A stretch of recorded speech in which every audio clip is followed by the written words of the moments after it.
Oh, there it is, ladies and gentlemen. Welcome to the Bryan Callen / Hunter Moths. Oh, that's an upgrade. You see that? That's a really big upgrade. The / Hunter Moths show. Dan Coyle is our guest, and he's written a book called The Talent Code. And I know you're obsessed with this book. As am I. I'm so obsessed with this book. It's just, you look, Dan. You went off and you went off and you saw that there were these hotbeds of talent.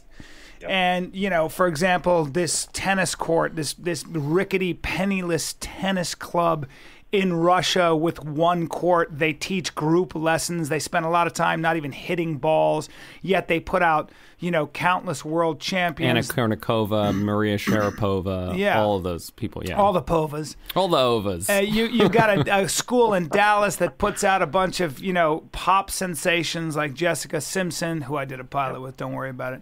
And then, it just goes on.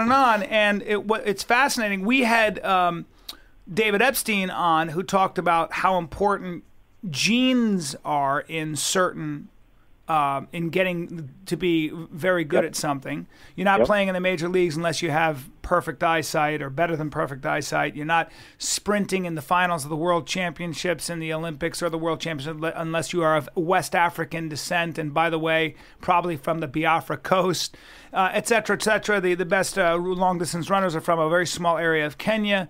Yep. But having said that, most of us mere mortals know especially if you've gotten good at something, we all know the transformative effects, and you call it the holy shit effect, which is hilarious, of practice and what you term to be what you call deep practice.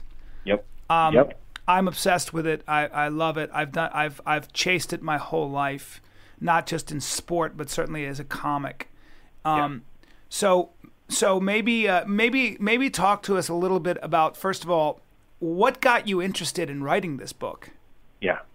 Well, I think everything kind of goes back to whatever happens to us when we're little. And I grew up with a brother a year older than me, a brother a year younger than me, and we liked to compete. And I ended up in journalism, where I'm constantly talking to great performers. Maybe it's a great politician, maybe it's a great comedian, but you always end up circling that same set of questions, like Bryan Callen. Yeah. Right. And how is Bryan Callen so great? How did he get so awesome? Yeah. Right. And that's a question you just keep coming back. You start seeing these patterns. And I actually got a newspaper clipping about that tennis club and ended up doing a little bit of research. And I met a documentary filmmaker, and he said, you got to go there. It's just beyond belief. And you begin to scratch the surface. And, there's kind of a tennis club like that, except they produce chess players. There's a tennis club like that, except they produce baseball players. And so you end up, visiting these places and kind of cross-referencing it or pollinating it with a little bit of brain science, because we're really understanding what happens when the brain learns. The story that we're told when we're kids is, hey, you got to have the gift.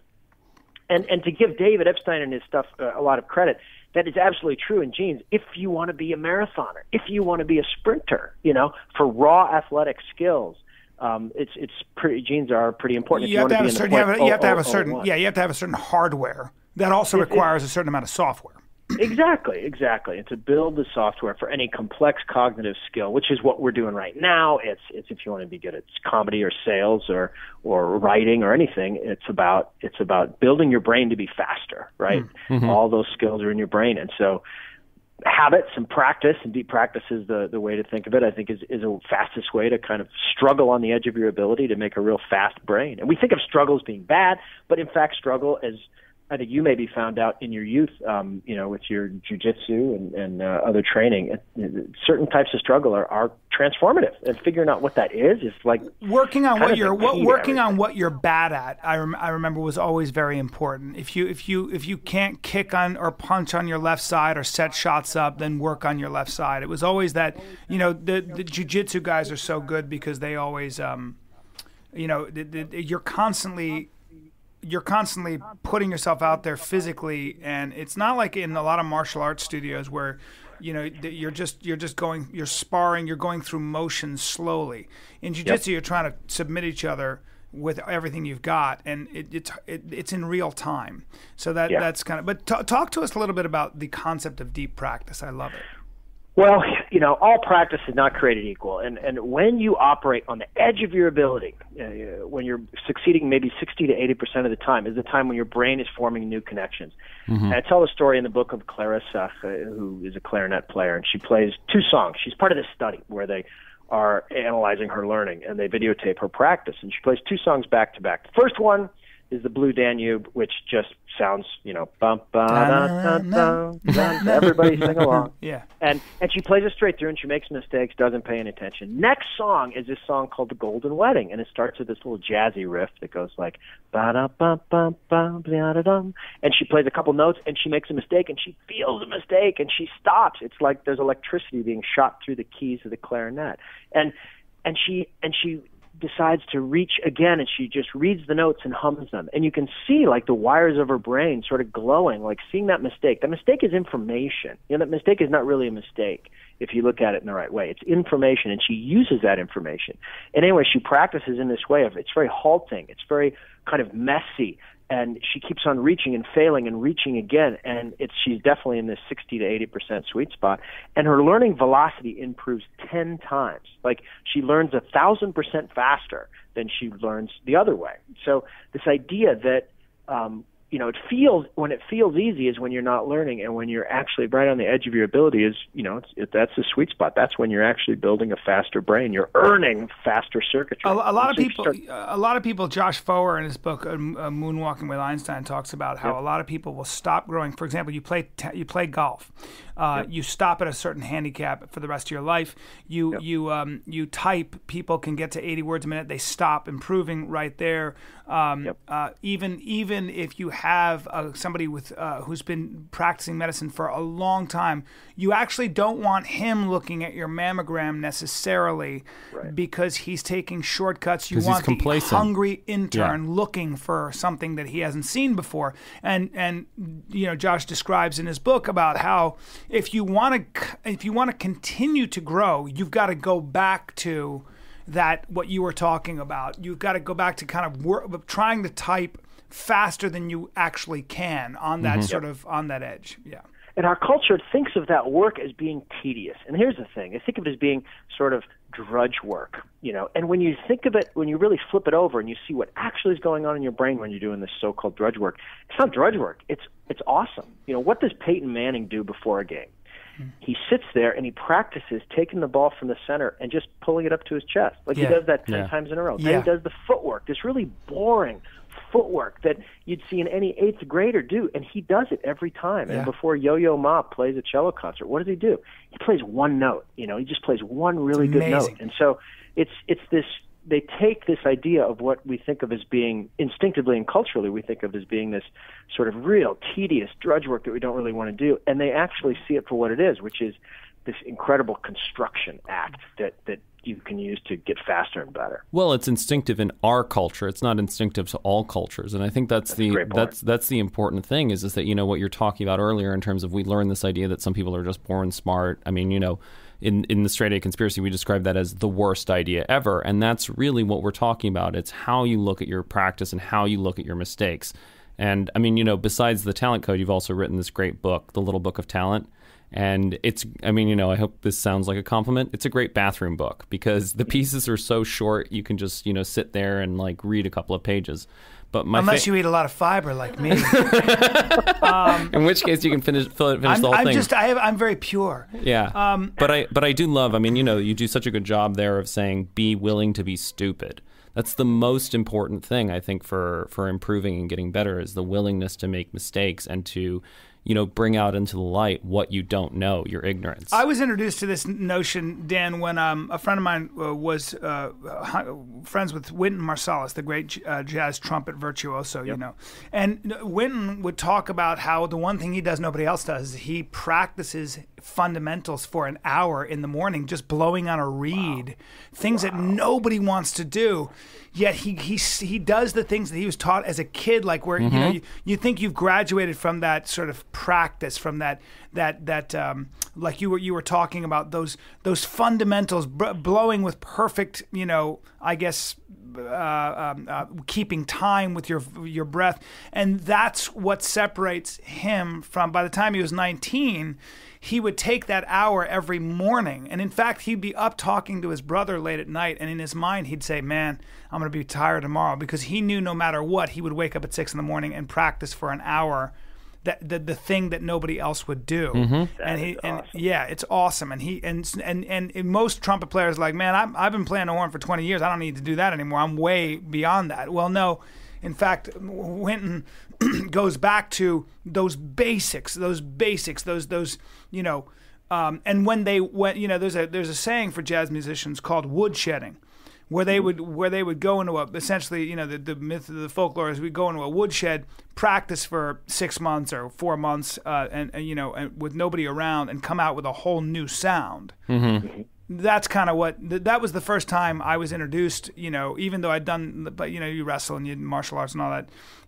That kind of deep practice was something that was always it's always nagged at me. I think I've always said that's when you're really touching God, man, or whatever. Isn't it? Don't you make a deal with the devil and then you sell your soul and you get killed on the road when you're 30 or something like that? Yeah, that's right. Bryan made that deal for being funny. He actually and good looking. I don't know if you've seen my jawline, but his skin is remarkably tight for a man of 25. Tulip petal smooth. It's a fiber, man. It's all that. No water weight there. That's it. But Dan, apply this to. As I read your book, I kept thinking, how can I use this with my children? How can I use this with myself? How does the everyday person apply this to their life? Have you thought about that? First you have to buy 100 copies of the book. That really is true. Yes, you do. 99 won't do. I tried 99, listen, and it really doesn't. It's an important book. Yeah, it's huge. It is an important book. It's so accessible. You make it. You don't overwrite it. First of all, it's I don't know, man. I would give it out natural. I just want to let you know I have a gene for book writing, and it just came out. It was just dictation. I didn't have to do any second drafts. It was on a continuous sheet of paper. You didn't even have to write it, really. I don't even remember writing it. I just woke up. You spoke it while your assistant typed it. Yeah. No, it's really that parenting question really does, and how to apply it really is something that I've been thinking about a lot lately. I've got 4 kids, a range of ages, teenagers and sort of preteens, and working on this project and visiting these places, visiting the coaches has totally changed mine and my wife's sort of parenting style. It's made us more mellow, which I like. Because I think and the main idea that's done that is this idea of the windshield, this idea that really identity is where this stuff comes from. When a kid sees someone they want to become, when they see a group they want to be a part of, like those guys, I want to be those guys. And that's the moment where you end up with kind of the kernel of motivation that you can funnel into deep practice. But without that, that's the gateway. That has to happen first. So paying deep attention to what your kids stare at is sort of the first parenting thing, which is cool because it's kind of an easy thing to do. You're not like looking at your kid and saying, "Hey, do you want to do ballet? What do you think about ballet?" Right. And then they go to the thing and they say what was that like? You give them the 5th degree, and if they're intelligent kids, they're kind of saying, "Why would I want to do this? My parents are all freaked out about it." My son at 2 years old will sit at the drums and play for 45 minutes. So he has clearly got a calling for that. It's incredible. He will just sit with the drumsticks in his hand at 2, and wakes me up every morning saying, "Dad, I want to play drums. I want to play drums. I want to play drums." It's unbelievable. And I'm like, "No, you're gonna practice your ballet. That's right. We're gonna get on the bar and you're gonna practice your point." You're right. That's always been my thing, is find out what their sort of primal urge is to begin with, and nudge them gently in that direction, or at least. And be like. Don't be a tiger parent, but be kind of a Johnny Appleseed parent. Throw stuff out in front of them to see what they would do. In our life, we took our kids there were a bunch of kids who played bluegrass music, and there was a little concert in our town, so we took our daughter there, and she stared at him, and she really wanted to be one of those guys, and got her violin, and she, it's been like 4 or 5 years, and she still plays and still loves it. But it wouldn't have happened if we had forced it on her, force-fed her that. It was really that idea of throwing stuff out in front and then seeing which sparks get lit, Sure. But then the next then beyond that, just kind of like celebrating the struggle. There's a moment during piano practice or sports practice where stuff's really hard and where you're making mistakes and you're in that zone like that clarinet player, and it's scrappy and you're falling down and you're getting up, and that's the moment to kind of celebrate, to really celebrate the effort. That's a nice thing as a parent. And the third thing I'd say is praising for the effort and not the status. Mm-hmm. If you tell a kid they're a genius, you diminish their willingness to take risk. Do you ever? Yeah. That's a bad idea. Why would they? You just told them they're a genius. Like, you are a comic genius. And do you really want to risk that by doing open mic night? Exactly. You got too much to lose. You got too much to lose. I always tell athletes, some of my friends are pro fighters, and I always say, please don't listen to the compliments. They can be just as damaging. They're Absolutely. more damaging, because what happens is somebody starts calling you a knockout artist or a submission specialist. You're going to go out there trying to fulfill that beautiful image they've put in your mind instead of fighting the guy in front of you. Please don't. Just react to what's in front of you. Well, right? You're focused on your ability rather than your actions. And that's, what you're referencing obviously is Carol Dweck's big work, which she's demonstrated so well over the last 40 years at Stanford. And I think what's so exciting about the reason why I love your book and why I'm such a fanboy when it comes to the talent code is because the real obstacle that we have is there's so much great science and so much great research that is out there, but it hasn't diffused into the popular consciousness. And that's what the talent code does so well. It takes all of that science and, it makes it so accessible, so interesting, so fascinating. It breaks down the mystery. Absolutely. It actually breaks down the mystery. When you see somebody who's really good at something, there was always this idea that, oh boy, that's way out of my reach. And then when you read a book like yours, and it's important for young people because it breaks down the mystery of, how to get really good at something. Yeah. And it's, I always, it's the difference between, it's the difference between magic and science, Mm-hmm. That's so much of it is that, what does a magician do? A magician hides his steps. Right? And then you assume that magic has happened. And that's so much of it is that we see these expert performers and we think it's magic, but there's a process. You're just not seeing it. What your book also does, Dan, is it also is very interesting because it takes way less time in some ways. It just takes more concentrated time. Mm-hmm. Right? Right. Yeah. Right. And which is kind of a liberating idea that you can actually get a lot done in an intense 5 minutes. That feels pretty good as opposed to, I got to grind away for hours and hours and hours. You can get a lot done. But we're raised to believe that, you got to practice 8 hours a day. That's right. When in fact, no, even like weightlifters. Tim Ferriss wrote a good book called The 4-Hour Body, and he looked at Olympic athletes. A lot of Olympic athletes will walk for 15 minutes, won't even run, and they get themselves in crazy cardiovascular shape because they go out 7 minutes, come back in 7.5 minutes.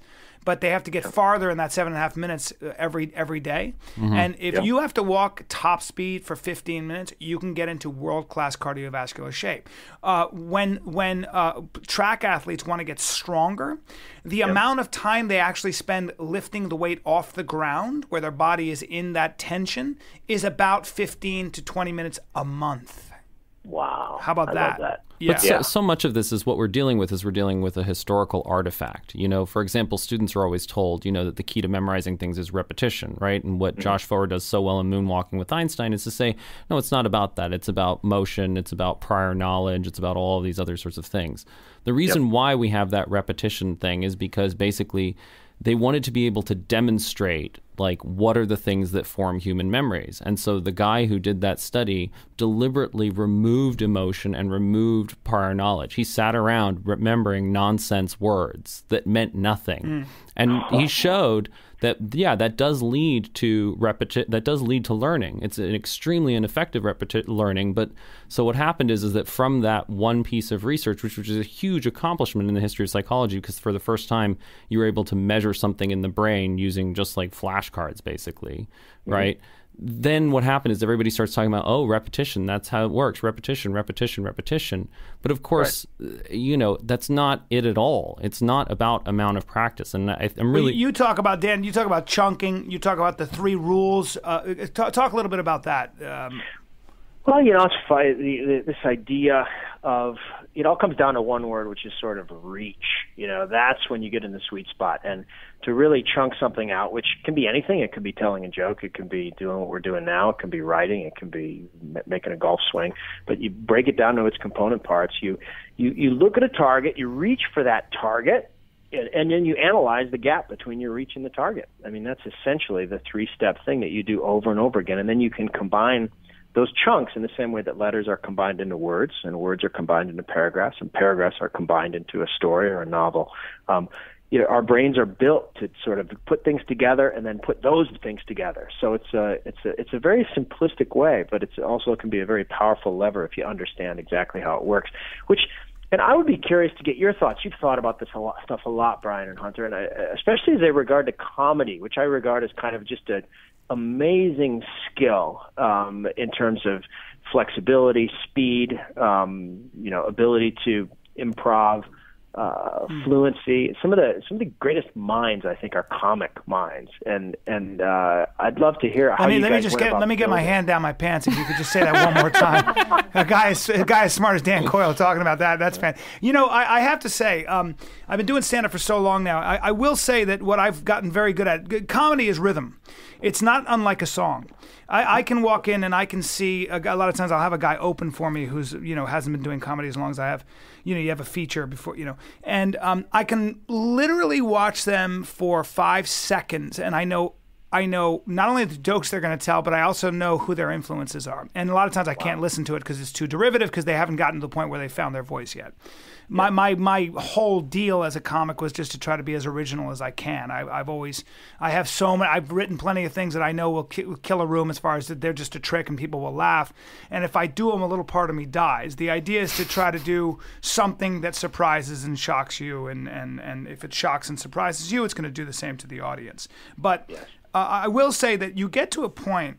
I travel so much and I communicate with so many different audiences, from Canada to from whether it's Mississippi or I've actually never done Mississippi, but but Nashville, Tennessee versus Seattle or whatever, and I'm all over the country and all over Canada.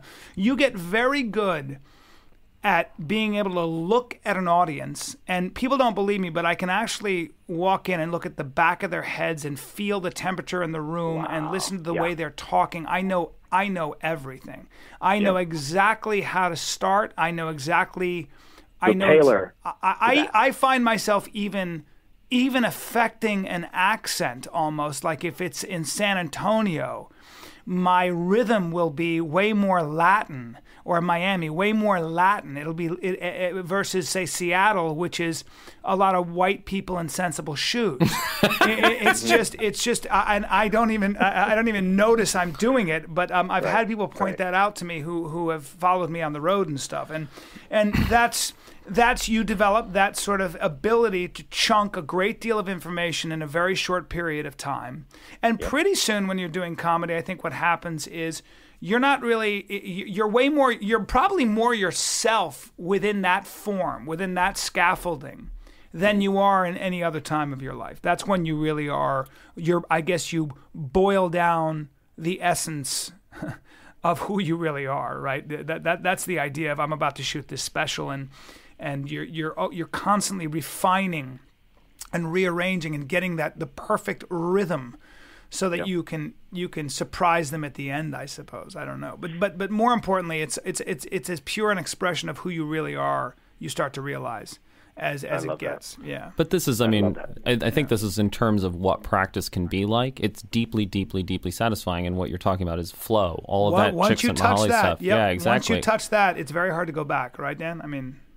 It's true, and I can relate to that as a writer. But I can see when you're describing that skill, it's such a perfect soft skill, because it's really about reading and reacting. You could have been a salesperson walking into a conference room and deciding who to pitch the idea to and exactly how to pitch that idea to that person. Or you could be a quarterback reading a defense, like, okay, they're covered too deep, we need to do this. And it's that speed and the fun of doing that is really at the core of all those soft skills. And I think one of the challenges, is that we're kind of bad at teaching soft skills. You managed to learn them on your own.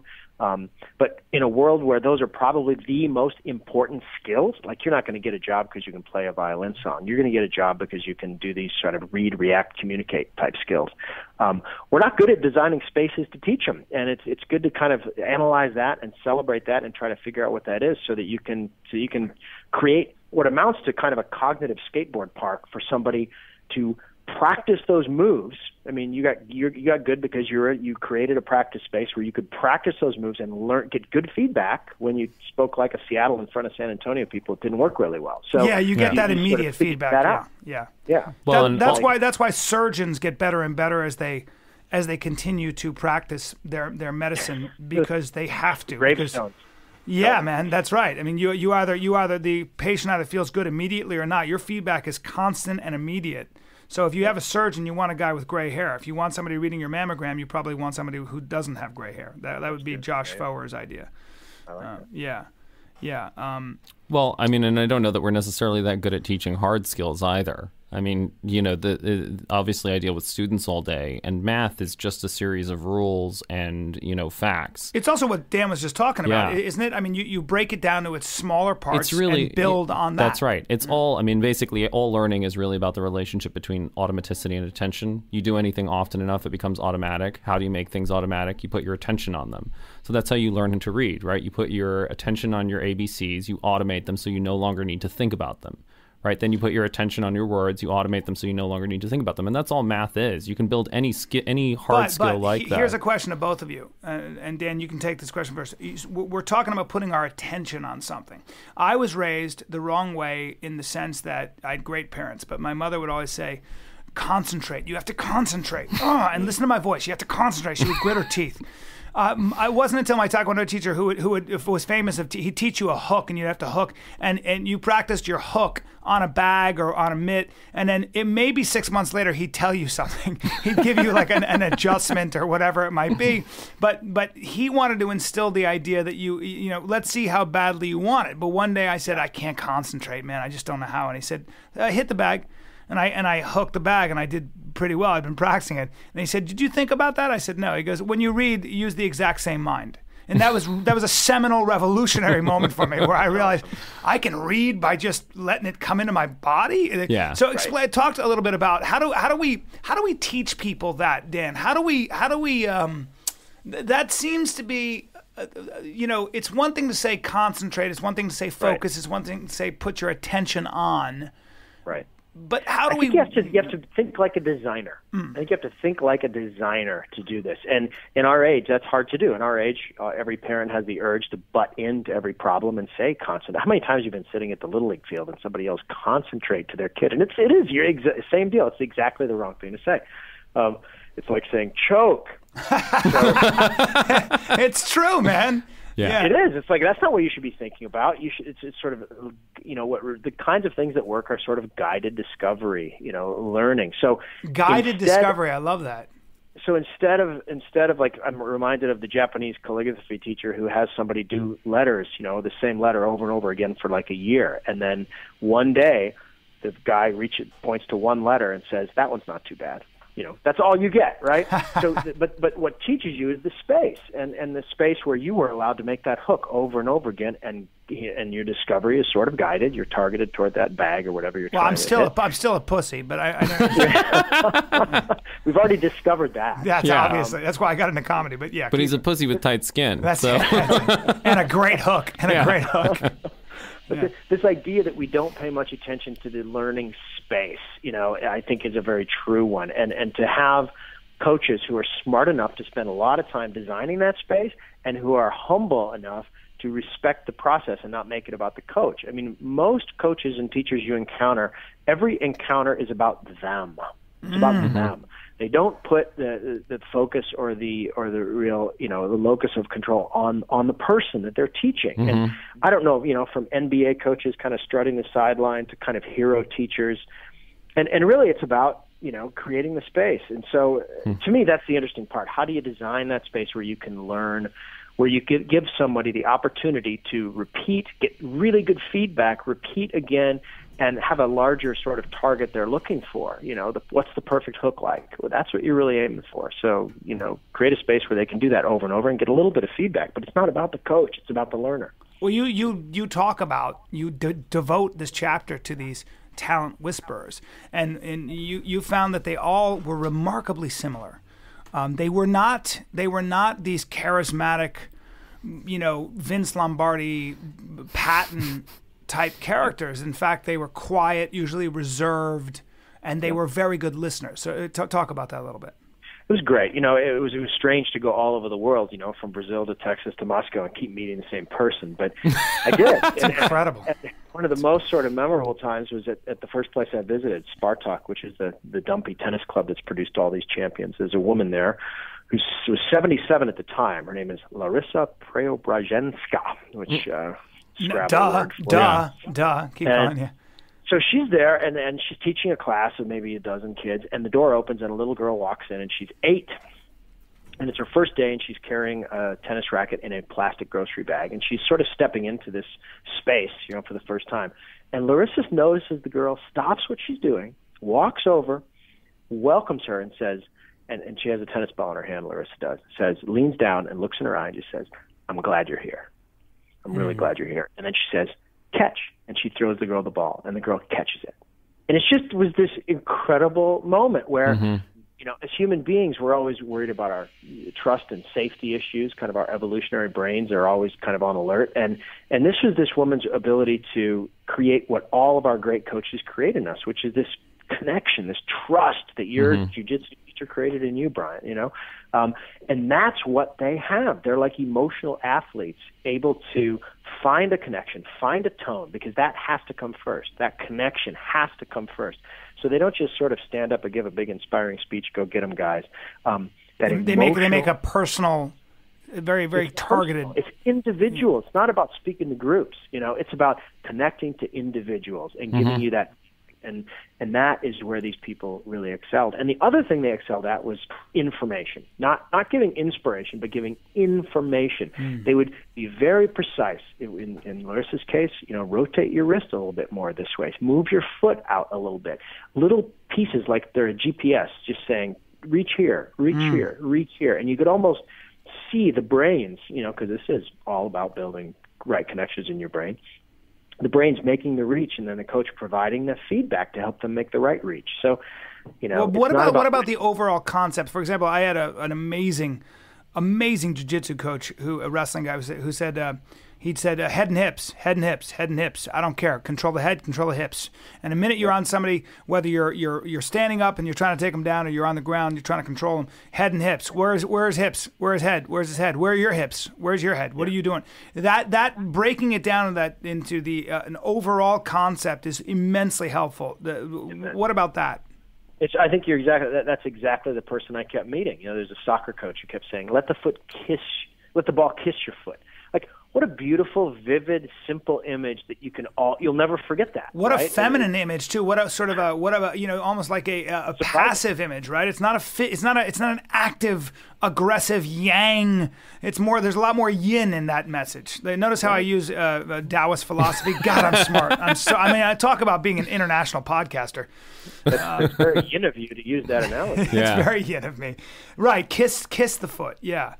They're good at that, and they're good at, and what the other thing about these people is that none of them are famous or rich. They're all doing it for the craft of it. They all love it. They all love that feeling of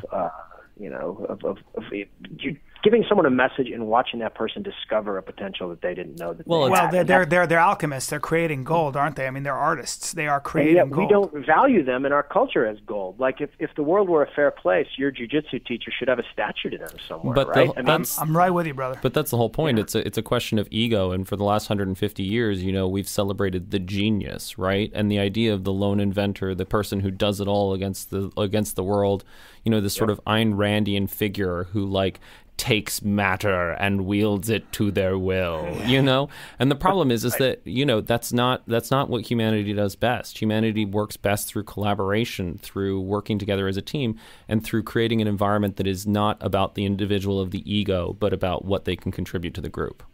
Exactly. I've come to hate the word gift, gift.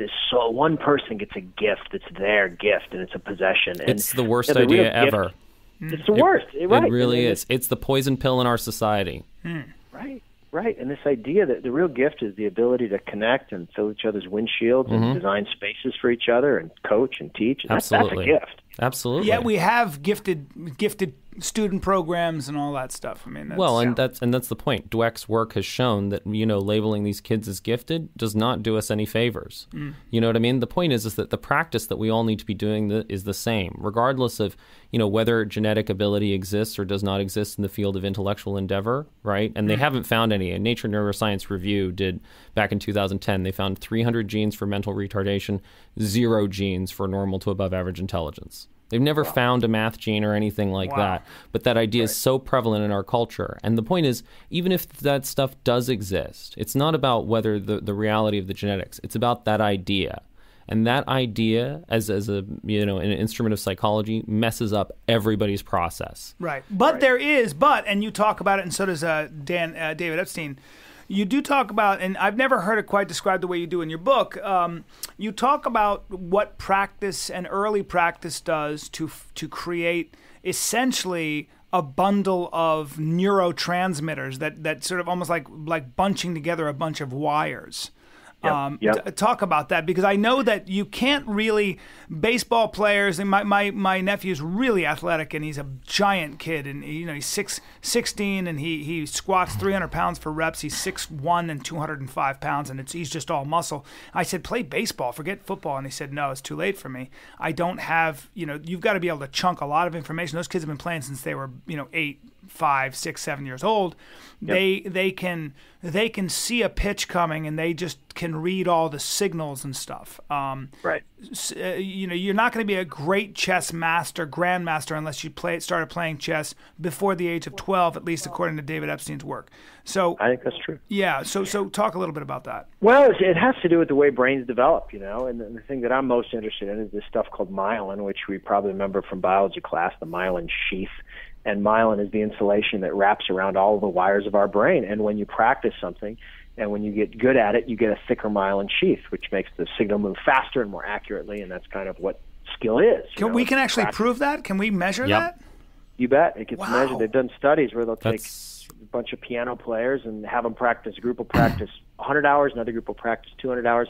And the myelin growth in the appropriate areas of their brain is proportional to the hours practiced. Are you kidding? In other words, every hour earns you a little more of this electrical tape that makes your signals go faster and better, and that's why practice is. That's unbelievable. Kind of awesome. What is it made of? Is it just It's fat. It's a fat. Actually, its function is exactly like electrical tape. It's a resistor, and for years it wasn't studied because who wants to study this, inert fat? But it turns out it's very much not inert, and it grows in response to practice. You can see it in MRIs, you can see it in all of that stuff, and everybody experiences it. That's what automaticity is. When something gets so easy that you don't have to think about it, you've myelinated that process. Yeah, somebody asked me, they were like, don't you have to get ready for your show? You're eating a whole meal and I was like, dude, it's like Fiona Apple. Remember the singer Fiona Apple, who was Artist of the Year in 1999? And I watched her eat a whole meal, 12 o'clock at night, drinking wine.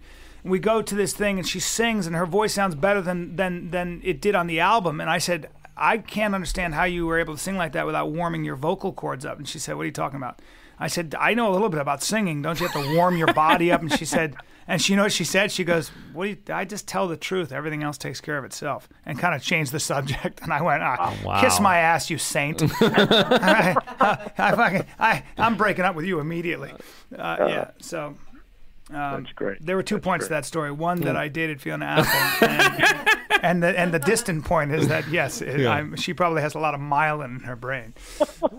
That's very new for me. When I read it in your book, I thought it was kind of a theory, but the fact that we can actually... It's well established, and that's the thing. Most of this stuff has been well established for 30, 40, 50 years. Yet we don't. Dan, it hasn't gotten into our schools. Right. I mean, there are some stuff like Carol Dweck's got this thing called brainology that teach kids. And essentially, what's the story you want to teach kids? Your brain's a muscle. Your brain's a muscle. You want to go lift some weights with your brain, kind of a thing. And that's a very effective way to tell that story and to change the narrative. But You were asking about kind of when's it too late for kids to get into stuff and this idea. Well, this myelin stuff arrives in a wave from the back of your brain to the front, from kind of the motor areas to the cognitive areas. And yeah, the kids can add it really fast at certain times. It's really important to, if you want to speak a language fluently, to start before you're, about 12, because it becomes harder to build those circuits later on because you're not myelinating as rapidly. That's just how evolution has built us. So it becomes kind of strategic. Like, I think we all behave in a way like, yeah, we know that you can't start playing violin at 14 and expect to play at the very, very top. But what gets lost sometimes is the real fact is not most of us are going to be at the very, very top of our profession. The real fact is we do a lot of things for enjoyment. We do a lot of things because they allow us to be in our community or whatever. So, and that practicing that way, you still get a lot better when you practice, and you still build a lot of myelin. You just may not be able to make the very top. Yep. That language learning window, the idea that you have to learn a language by the age of 12, I think that's one of those ones that as we look closer and closer, we're not going to be, I don't know that that's going to hold up scientifically. So much of it is that the way that... Hunter speaks about 9 languages, by the way, for real. But so much of the way that people... We're not playing around on this podcast. Yeah, it's serious. Keep going, serious. Hunter. Brian's skin is Continuez, Hunter. I just said continue, Hunter, in French. Don't worry about it. But so much of it is that if you look at the way that people practice their first language, it's so different from the way that they practice their second language. And it's really, really simple. When you're a baby, you start babbling and you're practicing individual sounds, right? And then people start to learn a second language and they're like, oh, I can't trill my R in Spanish. I can't trill my R in Spanish. And that's because you're trying to say it in the context of an entire word. When I was in Panama, and this was when I was like 18 or 19, it was after my freshman year of college, I would literally sit in the shower, and while I was showering, I would just go... What a nerd. No, but you focus on, that's what linguists call a phoneme, which is an individual unit of sound, and you focus on getting that individual unit of sound, and then you build it into syllables, and then you build it into words. And so much of it is that, the sort of deliberate, deep practice that you're talking about for, music and sports, we don't do that with our second languages in general. I'm still stuck on the fact that you purr in the shower. I know I make my Panamanian girlfriends do that when I'm in Panama. Brian, you're a pussy, and I purr in the shower. You see how I turned that into comedy, guys? Pretty impressive. It's pretty impressive. Well, you didn't even make a motorboating joke, which I'm impressed with. See that? Oh, no. That was the first one, but I've got such thick myelin that I was able to leapfrog that obvious joke that you mere mortals think of first. I love that, Hunter, because I think it's true with a lot of stuff. There's this moment when we become adults or so-called adults when you sort of are above practicing. Like you don't really, you want to go play, but you don't really want to like really dig into practice as an adult. And yet we see over and over again that window is getting kind of nudged out. In fact, Y.A. Yang, the golfer who beat Tiger Woods a few years ago at a major championship, apparently started golf when he was 17. Wow. And so maybe there is, all the lessons of the brain that we've learned over the last 50 years can be summed up by the fact that just one sentence, which is like, the brain is pretty awesome, and it grows. It's a lot bigger and more powerful than we ever imagined it being, and it can grow. And that's the thing that I think gives us all a certain amount of, interest on the horizon. What about nootropics? Do you know much about that, Dan? Like, the people are making a lot of money selling these things. What about... Are there herbs or drugs that help our brain function faster? Does it create does it lubricate the myelin? Is there anything like that out there?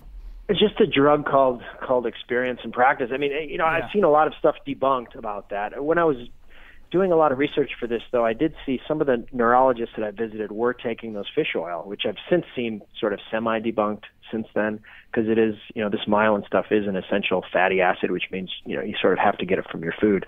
But yeah, I would say eating fish is probably a smart thing to do in that ballpark. But beyond that, practice. You've got those things, and then you've got kind of all the brain games coming online, all these ideas of brain games, which is really interesting too. Even the studies of the brain games that have been done, they're like, if you're old, it's going to help prevent dementia, but you'll also get the same amount of benefit from learning a new language. And the difference is that at the end, playing a guitar, whatever. Yeah, exactly. And the point is that at the end, you can play the guitar or speak a new language as opposed to have a really high brain for no reason. It's a little bit like lifting weights and sitting on a couch all day. Yeah.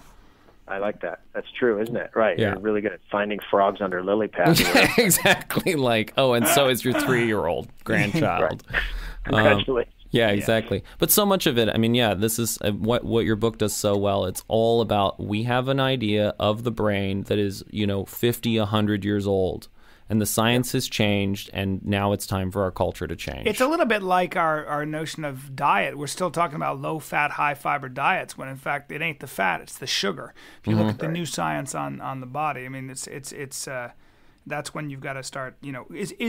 Dan, have you done any work on video games and what that does to the brain? Do you know much about that? I don't, except that some people are using it for kind of pattern recognition. I know John Calipari, the basketball coach at the University of Kentucky, has explored that. He wants his guys' eyes to recognize patterns early, whether it's playing defense or offense or whatever. And they've done there's a program pioneered by the Israeli Air Force, I think, where they essentially play video games, eye trainers. And there's a woman named Dr. Cheryl Calder who's kind of pioneering that in South Africa. So there's a lot of stuff going on with the eyes these days. It's, I think, pretty fascinating, because that is really the gateway of so much of the skill that we're talking about. It comes down to recognizing a pattern and how you get better at recognizing a pattern, whatever that pattern might be, your audience or a fastball or a curveball. And, there's a few, even some games on the iPad that are built around that same idea. And if you're a high school quarterback, you might want to play one of those games where you really got to quickly identify what's going on and get better at that particular skill. Right. There's something that we've all sort of been referencing indirectly, and I just wanted to address it specifically, and that's emotion. Because one of the things that has really happened in the last 50 years is that we've understood just how important emotion is for learning. Right? If you're really enjoying something, that learning is going to happen more quickly. If you hate it and detest it, you're going to avoid it, and the learning's just not going to happen. Yeah. And so much of what Bryan's talking about in terms of concentrate with the attention is you're putting yourself in a state of stress, and so therefore your attention isn't available for that learning. Right. Well, you spend a lot of time worrying, man. I mean, listen. Right. Most of us, my acting teacher used to say, you can't go out tonight, right? You got an audition tomorrow. You got to get home and worry. Got to pace the floor and worry about not doing well in your audition. Is that what you got to spend the next 2 hours? You're not working on anything. You're just worrying. It's really true. Mm-hmm. The amount of time, yeah. There's a term I love, open awareness, that you want to cultivate. And I think that's something that, whether mindfulness or meditation or whatever, but this idea that good performers are kind of open, which is the opposite of concentrated, and really aware of what's going on around them. And that is what leads to performance. And those kinds of emotions, I mean, the emotional thing is really fascinating, because really you go back to your conversation about attention. Where does attention come from? It comes from just interest and love and story, like, what's the story of this? And the best learners I ever came across, and the fastest learners, I mean, the fastest learner on the planet, I think, is a kid on a skateboard.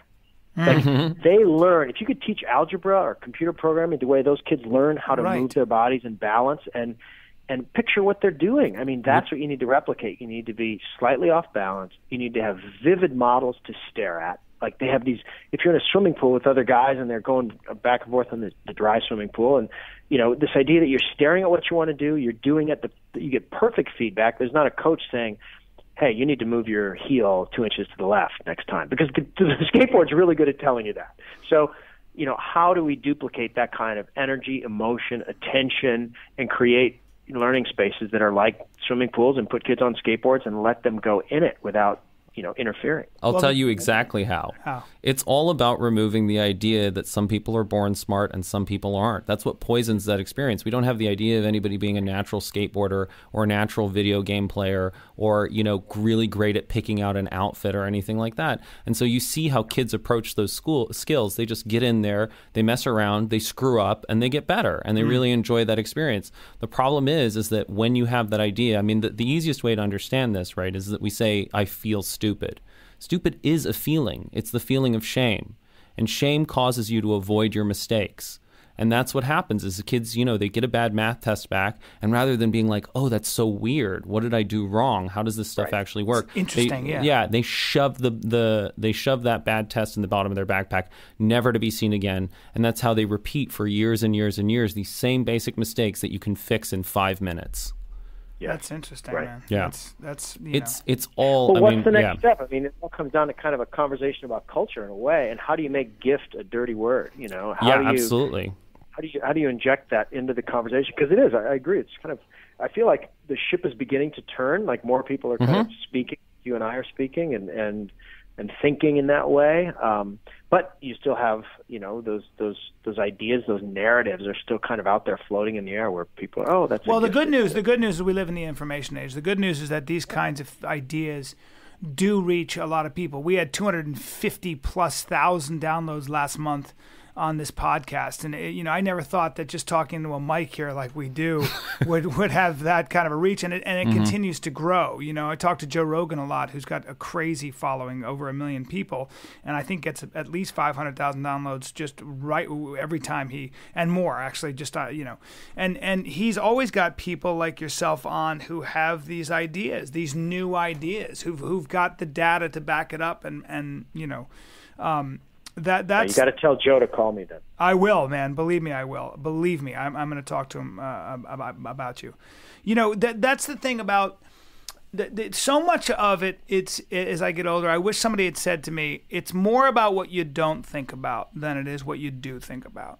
There is a thinking, learning how to be mentally tough and learning how to think correctly and deep practice, as you say, has as much to do with learning what not to do, You talk to bodybuilders, and they'll say it's a lot of bodybuilding is how much time you spend out of the gym. Learning exactly how much time to spend in the gym, which, by the way, can be 40 minutes a day at the most. And I think if you ever talk to bodybuilders, they'll tell you that. It's crazy. They're walking pharmacies as well. But even but even that is knowing exactly how to pinpoint, manipulate your insulin and all that stuff. So it's a pretty fascinating thing when you talk to people who are obsessed with their body and making it grow. The amount of time they spend resting, eating, and not doing any exercise is, in fact, a lot of times they work out way less than most of us, which is fascinating to me. When they do work out, they're pinpointing and they know exactly how to stimulate and not annihilate the muscle. I mean, there's a guy I know who's an old school bodybuilder who I used to work out with, and he'd work you out for 20 minutes. That's it. It's not a fun 20 minutes, I'll tell you that much, but that's all you need, baby. Yeah. It's all you need. Well, it's about understanding the mechanism. I mean, there was a time not so long ago, I mean, when you and I were kids, where running a marathon was considered to be kind of dangerous and crazy, and they wouldn't even let women do it. Because, that's right. Why? Because our culture didn't really understand the mechanism of what it meant to get aerobically fit, And now, if any of our 70-year-old grandmothers or mothers wants to run a marathon, it's like, well, actually, yeah, there's a step-by-step thing you can do, and you will probably be able to do it. And the great irony of that is, that great book, Born to Run, I mean, there's a real argument to believe that what we are born to do is to run incredibly long distances. You know what I mean? And unless you're from the West African coast and you're more fast twitch than you are slow twitch, this is a racist podcast, everybody. Blame David Epstein. Yeah. But yeah, I mean, I think that's the thing. It's so much of what we're talking about is the danger of conventional wisdom, and conventional wisdom is not necessarily based on scientific research. Oscar Wilde said everything popular is wrong. Dan Coyle, what's your next book? You're a brilliant man, and we need more of you. You're very nice. It's actually about culture. I'm visiting these places that I'm calling sort of really, really successful cultures and looking at the patterns of communication that happen in them. And, wow, that's sort of cool. Cliche places would be sort of like, a place like a Pixar or a place like St. Louis Cardinals. Why are they in the championships every year? Or, some amazing schools. What signals are they sending to those people? Certain signals at a certain time can have a great, huge, can change people. And so figuring out what those are. And I'm kind of in the early part of the process, but it's been a blast because it's kind of leaping off of the the talent code stuff into this area, and there's a lot of fascinating stuff, research on it. I can't wait. Well, and here's a big question for you, because I mean, we've lived in an age of moral relativism where it's become uncomfortable to talk about certain cultures being better than others. But the culture of Pixar is clearly better than a lot of other cultures because it produces way, way better results. Do you think that we're going to see a move past moral relativism and say, a culture that deals with mistakes in this way is better than a culture that avoids and buries its mistakes? I think so. I think because we're reaching a point, where it's less about it's more about performance. certainly in sports, certainly in business, certainly in schools. And I think what we'll be looking at now is really putting a focus on, yes, every culture is valid, but this culture performs, and this culture doesn't perform as well. And understanding what that mechanism is in the same way that you'd understand what it is to get in shape versus sitting around eating marshmallows. It's like it's better to go to the weight room for 40 minutes than not. So I think that's the kind of culture that will be. Absolutely. And understand that we're really built to function in groups, getting back to what you said before, Hunter. I mean, this idea that we have these preloaded switches that make us want to combine and have and work together and figure out what those switches are and how not to turn them off is a really important thing. Dan, where do you live? I split time between, we're in Alaska in the summers, which is where I'm from, and then I'm in Ohio during the school year where my 4 kids go to school. You're in Alaska in the summers. I love it. I'm not, they wanted me to come do stand-up in, I think, somewhere in Alaska in the wintertime. I had to take a seaplane. And I said to my agent, I go, yeah, $55,000. He started laughing, and I go, and by the way, I'm saying no to that. I'm not going up there. It's too cold, it's too dark, and I'm too afraid. But, Alaskan audience are so appreciative. I've been with comedians come up to the town to visit in the winter, and they're just like, the comedian's reaction is like, what's wrong with you people? Like, why are you laughing so hard at my jokes? They're not funny. But people are very welcoming. You know what? I'm a whore for the giggle, and I'm a whore for attention, so I might have to make my way up to Alaska. Let me know if you do. We'll get you out there. No doubt. Well, it's too bad you're not going to be in Salt Lake City November 29th and 30th, because I'll be doing Wise Guys, ladies and gentlemen. And then, hold on, just bear with me, Dan, because I like to self-promote. And then, for those lucky few who are in Philadelphia, December 12th, 13th, and 14th, I'll be at Helium. Bring your seatbelt. Apparently, I'm very funny. And then I got December 19th, 20th, 21st. I'm at the Tempe Improv. I hope they batten down that stage, because I will be splintering with my original comedy. And dare I even say prose, because apparently I'm very poetic. If you listen to the New York Times, apparently I'm the best comic ever. I was rated #1 comic of all time by the International Comedy Association of America.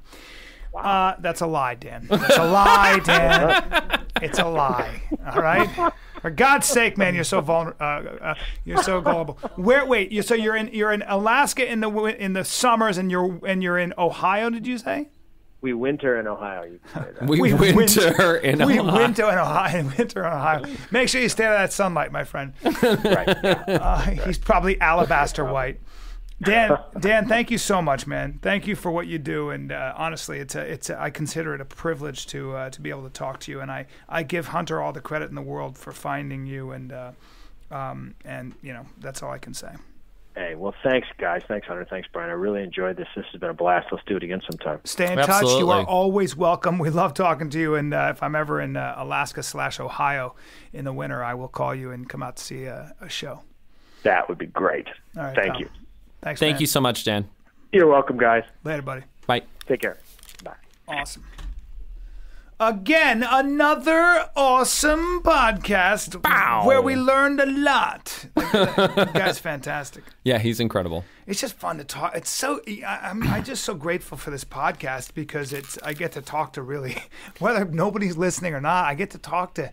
It's fun to talk to people that intelligent. Well, and it's also so fun to hear such a different voice. You have your group of friends and you talk about the same things, and it's great. But you need to mix it up. You know what I mean? I just realized that I'm saying he's a genius and intelligent, which is so anathema, so antithetical to what we were just talking about. And you're right. I mean, you're right. It does break down the mystery of getting good at something. That's right. And it does break down the mystery of this idea of genius or this idea of intelligence. I think.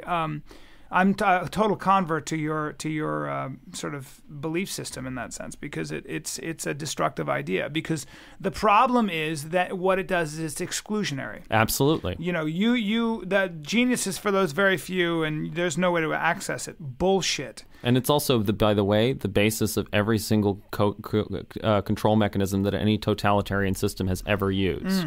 Saying, you're not smart enough to understand this. The Catholic Church did the Mass in Latin for a reason, so that you couldn't understand it. You know what I mean? The aristocracy was all about, you're not good enough to be able to understand or grasp or do these things. That's for right. Landowners. That's right. It's if you can, that's what's so great about 1984, right? The final battlefield. It's not about controlling Earth or or the planet or anything like that. It's about controlling minds. That's what totalitarian is. It's got That's right. Control over the total person. Ladies and gentlemen, we're going to wrap this up. If you like to laugh, go to bryancallen.com. I amaze myself with the way I can chunk comedy. Later! You've been listening to The Bryan Callen Show. Be sure to visit bryancallen.com for information about this episode as well as past and future episodes. You can follow Bryan on Twitter @BryanCallen and like him on Facebook. Go to facebook.com/BryanCallenComedy. Thanks again for listening. We'll see you next time.